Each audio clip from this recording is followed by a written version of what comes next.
My health was the reason I got started in cell phone repair and micro soldering. I actually was born with a slight birth defect in my lumbar area and then fell out of a truck on the road when I was little and broke my back, and nobody knew it until I was 14 and started having back problems.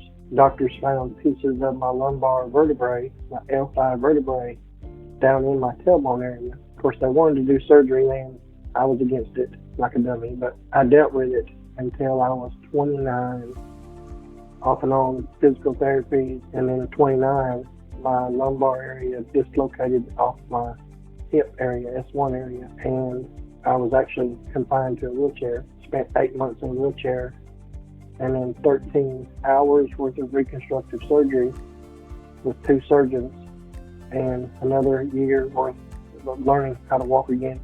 This was in early 2000, 2001, and in 2002, I went to work for Caterpillar under Americans with Disability Act, and I spent 10 years there. Well, in 2009, my doctors started telling me that you're going to have to find something else because you can't stand on your feet all day. I tried to figure out what I could do to provide for my family.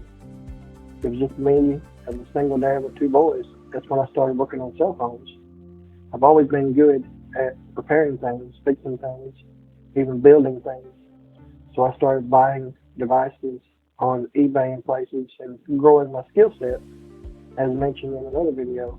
I dealt with that issue. It continued up till about 2016. I went into the hospital to have a spinal stimulator implant done on my spinal cord to help block pain signals going to the brain because I was dealing with severe pain. During the surgery, it was supposed to be a 45-minute outpatient procedure. I died on the table and had to be resuscitated.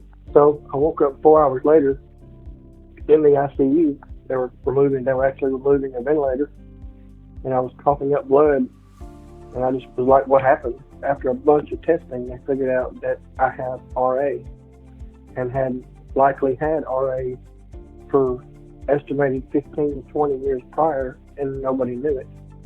Nobody thought to check me for it. Started seeing a rheumatologist, and since it had went undiscovered for so long, it had gained in severity, and it was classed as stage 3 RA, and it was also attacking my internal organs and my eyes and actually causing brain fog issues. They started me on oral chemo weekly and a shot on my stomach every 2 weeks. Along with that, I was having issues with my heart, blood pressure, my heart rate would go up and down, my blood pressure would go up and down. I would actually pass out in the yard, just walking across the yard.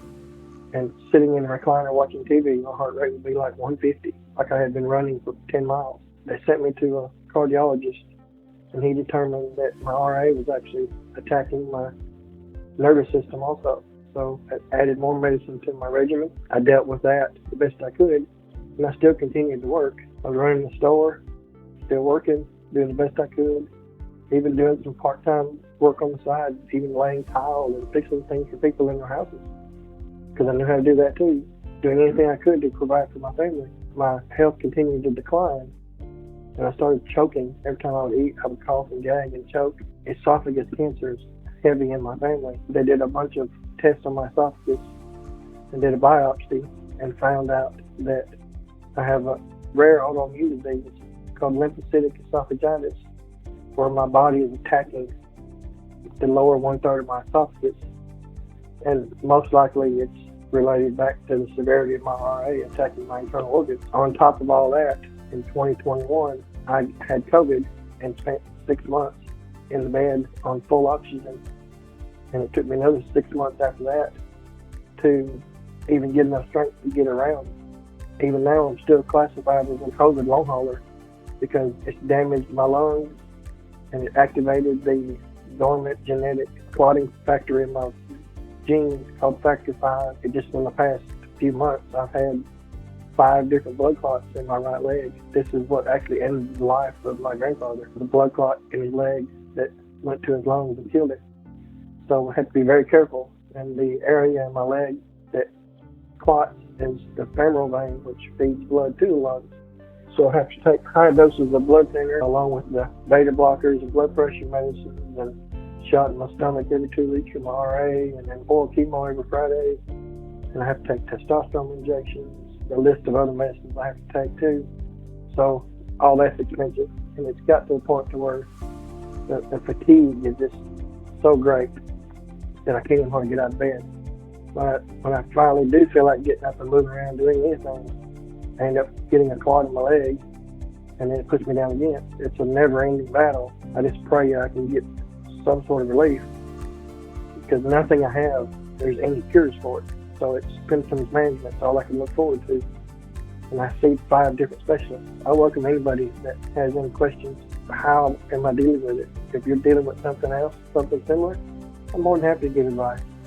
Something I do that might help you, some coping mechanism I have that might help you. Reach out. I'm happy to help. I can give that. When I can't give something else, I can give advice.